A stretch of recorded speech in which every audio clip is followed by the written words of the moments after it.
आप देख रहे हैं सुरेंद्र प्रीति जी के लिए वे गुणायतन के शिरोमणि संरक्षक हैं, श्रावक संस्कार शिविर के सौधरविंद्र हैं और लगातार देते भी रहते हैं। और आज उन्होंने रतनमणि, इंदिरा देवी, प्रीति, दासिया, सास बहू तीनों पीढ़ी ने मिलकर के जीव दया के लिए 1 लाख रुपए की घोषणा की है और आज गुरुकुल मित्र से भी जुड़े हैं। तो मैं चाहता हूँ कि हमें दूसरे किसी को ना बुलाऊं तो वो आपस में ही सम्मान कर दें।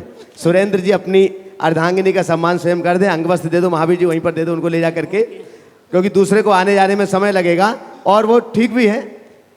तो आप लोग जोरदार करतल ध्वनि के साथ में आज उन्होंने दोनों जीव दया के लिए भी अपनी दान राशि दी है और गुरुकुलम से गुरुकुल मित्र के रूप में भी जुड़ रहे हैं। तो एक बार जोरदार जोरदार करतल ध्वनि के साथ में आप उनका सम्मान कीजिएगा और भी अपना प्रश्न।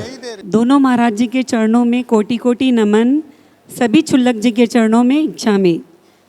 महाराज श्री कहते हैं कि अपने पूरे जीवन के पापों के प्रक्षालन के लिए हमें अपने जीवन में एक बार सिद्ध चक्र विधान अवश्य करवाना चाहिए। तो महाराज से मेरी ये शंका है कि सिद्ध चक्र विधान की इतनी महिमा क्यों है और क्या यही विधान कराना अनिवार्य है? देखिए, सिद्ध चक्र महामंडल विधान हमारे जीवन का सर्वश्रेष्ठ आराधन माना जाता है। हम लोगों ने बचपन से ये बात सुनी है, श्री सिद्ध चक्र का पाठ करो दिन 8 ठाट से प्राणी, फल पायो मैं नारायणी। ये गीत हर बच्चे के जेहन में है। शास्त्र कहते हैं कि ये सिद्ध चक्र विधान का अनुष्ठान एक असाधारण अनुष्ठान है। प्रत्येक व्यक्ति को अपने जीवन काल में एक बार सिद्ध चक्र विधान जरूर करना चाहिए अपने द्रव्य से। ऐसा कहा जाता है कि एक आम गृहस्थ के जीवन भर में कृत पापों का ज्ञात अज्ञात भाव से किए गए पापों का प्रक्षालन सिद्ध चक्र महामंडल विधान के माध्यम से होता है। इसमें 8, 16, 32, 64 आदि द्विगुणित क्रम से अर्घ का अर्पण होता है।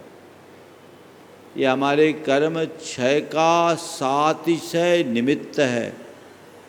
इसलिए प्रत्येक व्यक्ति को अपने जीवन में कम से कम एक बार सिद्ध चक्र विधान की आराधना तो करनी ही चाहिए, अपना पातक नष्ट करने के लिए। और सिद्ध चक्र में भी यदि संस्कृत का सिद्ध चक्र हो, 9 गुनी आराधना, क्योंकि एक एक मंत्र को 9 बार, और वो भी गुरुमुख से हो तो सोने में सुगंध, सोने में सुगंध। देखो गुरुमुख की महिमा क्या होती है। गोटे गांव में एक सुरेश चंद्र जी चौधरी, सुरेश चंद्र जैन थे। वो शंकराचार्य जी, स्वरूपानंद जी, सरस्वती के बहुत निकट थे। उनके विचार गुरुदेव के पास आदान प्रदान वो किया करते थे।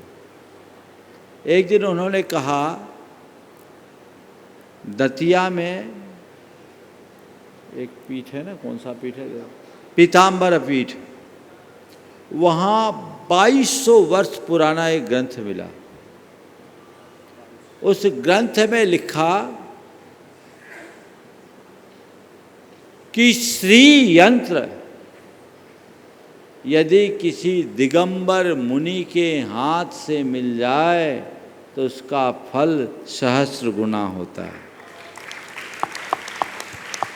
ये गुरुदेव को उनने बताया, मैं वहीं बैठा था, अमरकंटक में 1994 में बताया। तो एक वैदिक ग्रंथ में, 2200 साल पुराने ग्रंथ में दिगंबर मुनि की ये महिमा, तो सही सिद्ध चक्र विधान, सिद्ध चक्र विधान यदि दिगंबर मुनि के मुख से हो तो उसका फल सहस्र गुना होगा। ये सुअवसर आप लोगों को मिल रहा है, हर साल होता है। अब इस बार हमें थोड़ा सा प्रीपोन करना पड़ा, क्योंकि आगे हमारी व्यवस्थाएं कुछ दूसरी है। और भोपाल वालों, भाट उठने वाला है। पर्यूषण खत्म होते ही उल्टी गिनती शुरू हो जाती, कब चौमासा खत्म होगा पता नहीं। ये मौका है।